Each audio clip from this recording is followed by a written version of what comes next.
Over the past several years, epilepsy research has demonstrated that the tools from an applied mathematics field known as network science can be used to gain meaningful information about electroencephalography signal characteristics. EEG Connectivity Explorer is a software tool designed to help the clinician visualize certain network science properties. The intent was to make the tool simple and easy to use. No programming experience is required.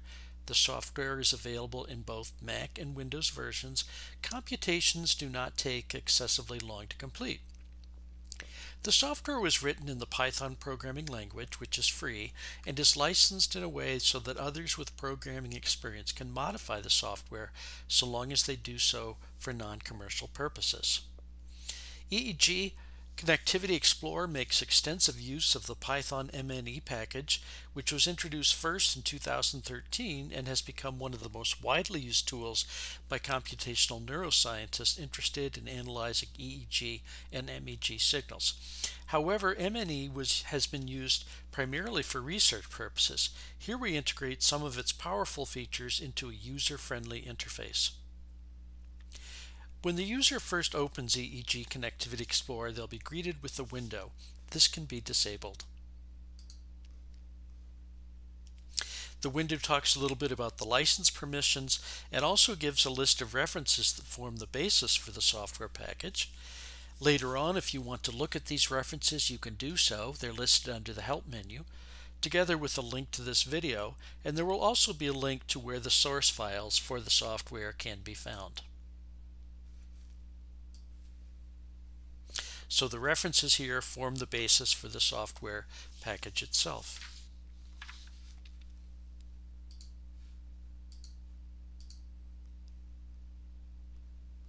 Currently, the software is configured to read two different file types: the extremely common European data format or EDF format, as well as the .fif or MNE format. Hopefully in the future the software will be modified so it can open other file types as well. We're going to open a sample file.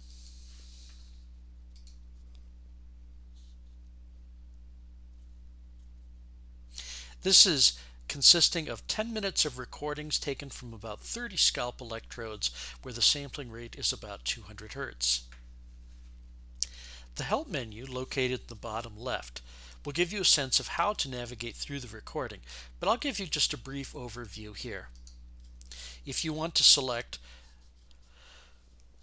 to look at more of the channels, you can press the down arrow key or the up arrow key to go back. If you want to select certain channels, you can do so by clicking on them. I'm going to click on the first 8 channels.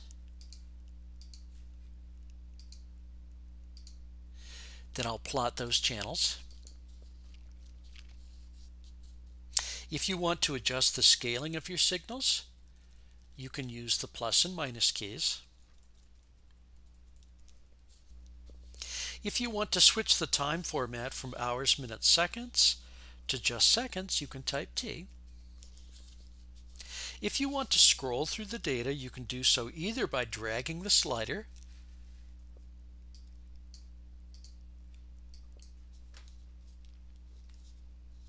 or by using the left and right arrow keys. Now the gray rectangle we see at the bottom indicates the time interval that we're viewing above. We can adjust its size by combining the function and arrow keys. Notice how the width expands.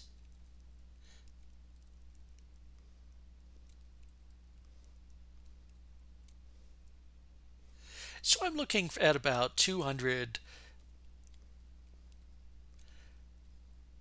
let's say about 265 to maybe 310 seconds. Now there are many different types of connectivity measures. Perhaps the most common one is that of coherence. For two signals X and Y, the coherence value at a specific frequency, expressed using the following notation you see here, is a number between 0 and 1 that measures the extent to which one signal is a phase shift of the other at that frequency. A simple example would consist of two sinusoids, such as what we see here. They have a common fixed frequency, and one is a constant phase shift of the other. In this case, the coherence would be 1. Of course, if we add a little bit of random noise to one of the signals, the coherence would be less than 1. Coherence is a functional connectivity measure and gives rise to a weighted undirected network like the one we see here, where for the sake of simplicity I've drawn just 4 nodes. The word functional is used to emphasize the fact that the arrows go in both directions. That's simply saying that the coherence, let's say between FP1 and FP2, is the same as the coherence between FP2 and FP1. To each double arrow, or to each edge in the network, we can associate the coherence between the corresponding nodes. In network science theory, the diagram is similar to that of a social network consisting of 4 individuals, where coherence values are analogous to friendship strengths.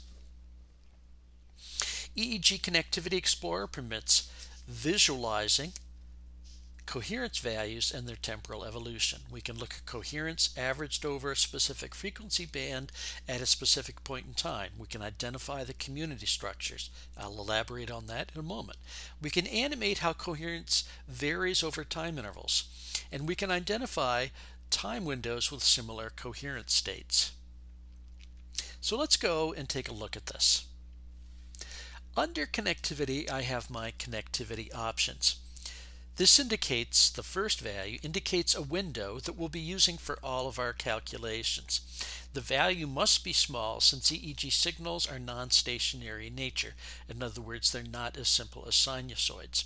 So what this is saying is that for our entire interval, from about 265 or so to 310 seconds, we're going to be windowing it into time intervals of length 1/2 second. The lower frequency and upper frequency that we'll be averaging over are given by this 5 and this 30, and the connections percentile I'll talk a little bit about in a moment. It's defaults to actually 0.9. So let's go over to a point here, click the mouse, and we'll see a green segment. What we're going to get is the pairwise coherence values averaged over the band 5 to 30 Hz in a small window of 1/2 second centered at this green segment. So we go up and we choose coherence and mark to do this. Now what we obtain is the following. The top picture is an example of a heat map. The color of each square signifies the coherence between the corresponding channels, and those values are all between 0 and 1 as indicated by the color scale over to the right. We can see the entries along the diagonal are all red, which just reflects the fact that the coherence of a channel with itself is merely 1. We also see symmetry. The color in row 1, column 3, for example, is identical to that in row 3, column 1. This just reflects the fact that coherence is a functional connectivity measure. Now, we can also take the channels at this particular point in time, and we can divide them into non-overlapping communities in such a way that the overall pairwise coherence values within a community are relatively strong, whereas the overall pairwise coherence values between channels in different communities are weak. So in this example, we see that channels F3 and P4 belong to the same community, as do channels C3 and C4. The latter is somewhat obvious if we look at this reddish square in the middle. The exact algorithm is one that I won't elaborate on here, but it's widely used in network science. Now this is the coherence at a specific point in time, actually a small interval centered around 283 seconds. Now I want to look at my entire selected interval. So we'll just look at coherence. Now we're focusing on the entire subinterval. And we see an animation. So in the top, we have 92 frames, and this is the 10th of them, which goes from about 268 to 268.4ish or something like that seconds. Actually, it's a window of 1/2 seconds. We see a heat plot at this particular instant in time. In the bottom, what we have is a plot of the importance levels of the various channels. The formal term describing the importance of a channel is centrality, and there are many different types of centrality measures. Here, the magnitude of the channel's centrality takes into account the number of other channels with which it is coherent to some positive degree, as well as the sum of all corresponding coherence values. So in this case, it's channel 3, which we can sort of see if we look at the entries in the C3 column. Okay, they seem to sum up to kind of the largest value, and we see a lot of connections between C3 and other channels. In the language of social networks, we're looking at those individuals who have many strong social connections. Now, at each point in time, we have a snapshot in the form of a heat map that describes all pairwise coherence values. We might expect that snapshots at certain points in time are similar to those at other points in time, whereby we could group our time values by similar snapshots or similarity states. So we can do this by going up to connectivity and choosing coherence similarity states.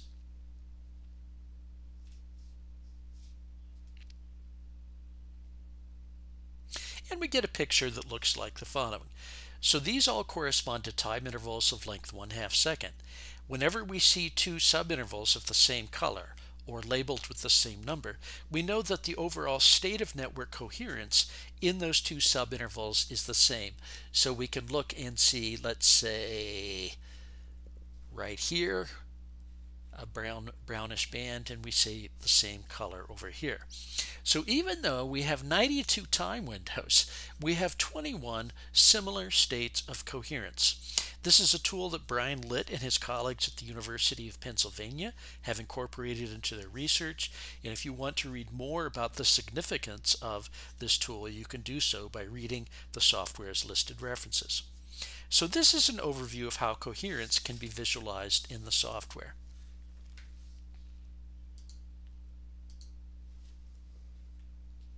Let's go back and look at a different type of connectivity, causality measures, if you will.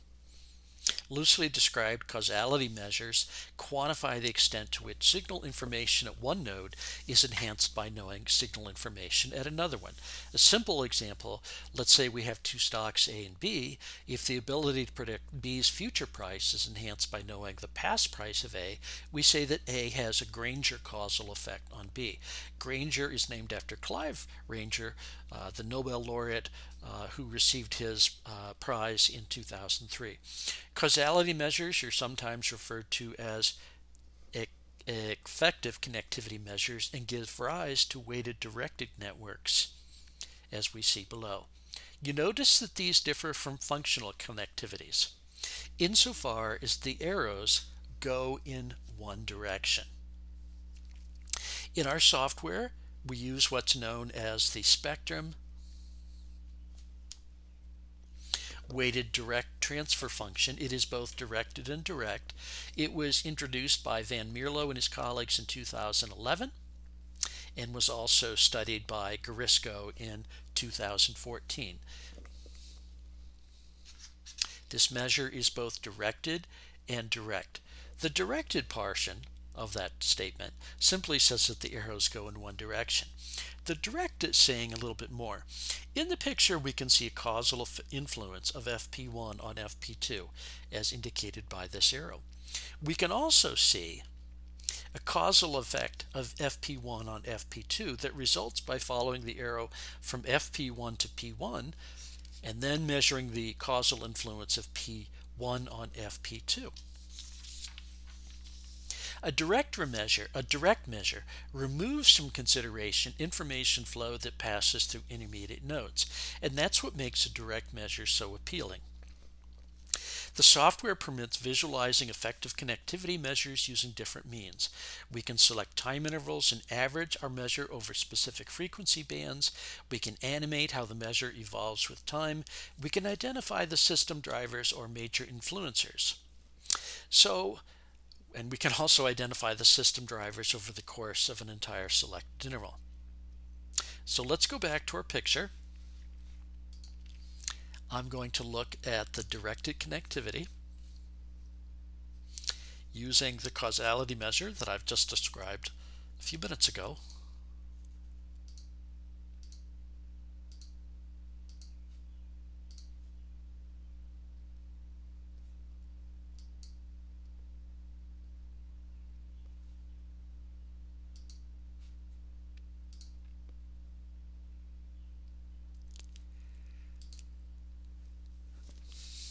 Let's try that again. Sometimes it does get a little laggy. I apologize for that fact. This is something I'm working on.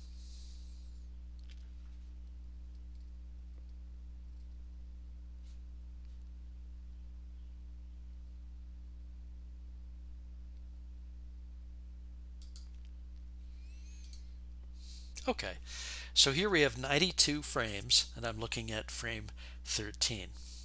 Notice how the heat plot now is not symmetric. All of the causal values are again between 0 and 1. Now let's take a look at the columns. The columns correspond to the sending channels, and the rows correspond to the receiving channels. Or to put it another way, the columns represent the influencers, and the entries in a particular column represent the degree to which they are influencing the other channels as indicated by the rows. So we see here that C4 plays a major role in influencing the other channels if we look at the intensity of the colors in the C4 column. Now we can also observe that in the bar graph below. The bar graph is describing or depicting a certain driving score or influence score, if you will, based in principle on a variant of the Google PageRank algorithm. Google ranks the importance of a web page based upon the number of links that come to it from other pages, which themselves are deemed as important. We use a slight variant of this known as the reverse Google PageRank to identify at a particular point in time those channels which are the major influencers or information drivers insofar as causal effect is concerned. And we can see that in this case it happens to be C4, which is exerting the most influence at this point in time. Now, let's look at this over our entire time interval. We have 8 times 8 causality values in this particular heat map. We also have 92 time windows, which means we have a total of 8 times 8 times 92 causal values over all channel pairs and all time windows. To identify the overall drivers or overall influencers using our entire time window, we do the following. Each channel is initially assigned a total driving score of 0. Whenever one of these causal values, whenever one of the 8 times 8 times 92 causal values falls in the 99th percentile of all such values, we add 1 to the sending score. Now, where do I get that 90th percentile? Well, I set it in my connectivity options. You can change it there if you desire. So let's take a look at the system drivers over the entire time interval, the reinforcement connections, if you will.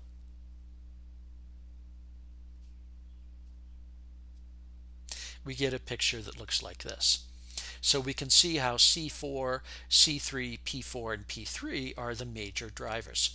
In fact, if we look at C4, it appears that maybe 270 or something like that times the causal value coming from C4 is falling in the 90th percentile. So this is a summary of functional and effective connectivity measures that the software can be used for. We can also use the software to locate high-frequency oscillations. 2 methods are available. One is known as the root mean square or RMS method. It was introduced by Staba back in 2002. We also have a more recent one due to Bernos and his colleagues, which can be studied in the references that I listed earlier. We'll describe the second of these. This particular recording has a sampling rate of only 200 Hertz, which means we could only identify HFOs in a very narrow frequency band. So what we're going to do is we're going to open a different recording.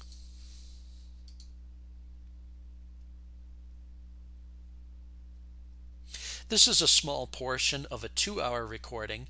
I've shown 10 different channels here. I'm going to change the scaling.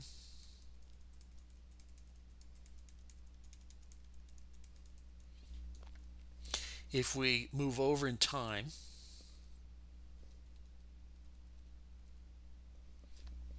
we can see seizure activity at channels 34C and 40D. This was actually noted by the epileptologist in their notes.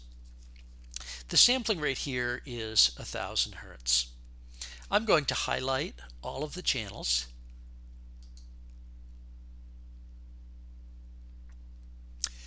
The scaling actually changed on me. And we'll look at the method, the Hilbert-Stockwell method. It utilizes two important mathematical tools, the first of which identifies potential HFOs based upon characteristics of the signal envelope, and the second distinguishes the potential HFOs from actual ones by employing time frequency analysis. So we'll look at the second of these.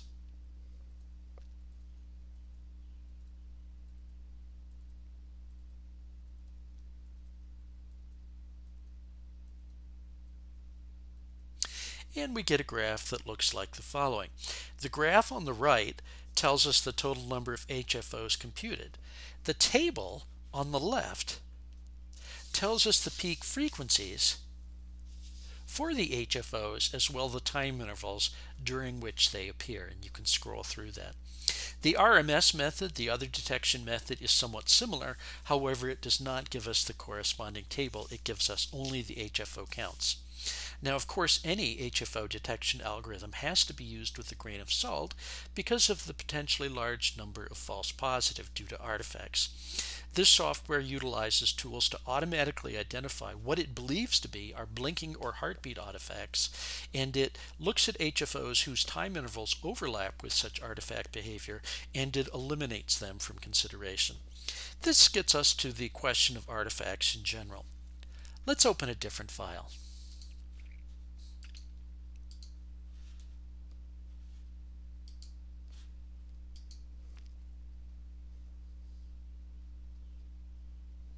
This file has 60 channels.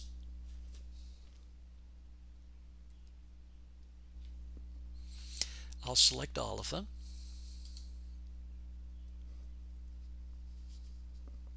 We can see from the data that there are potentially many artifacts. Now, one could actually just remove from consideration those time intervals containing the artifacts, but then we might also lose some important signal information. This is where artifact repair comes in. Using a tool known as blind source separation or independent component analysis, we go in and remove from the original signals only those components that appear to be the results of blinks, heartbeats, and so on. We take our EEG recordings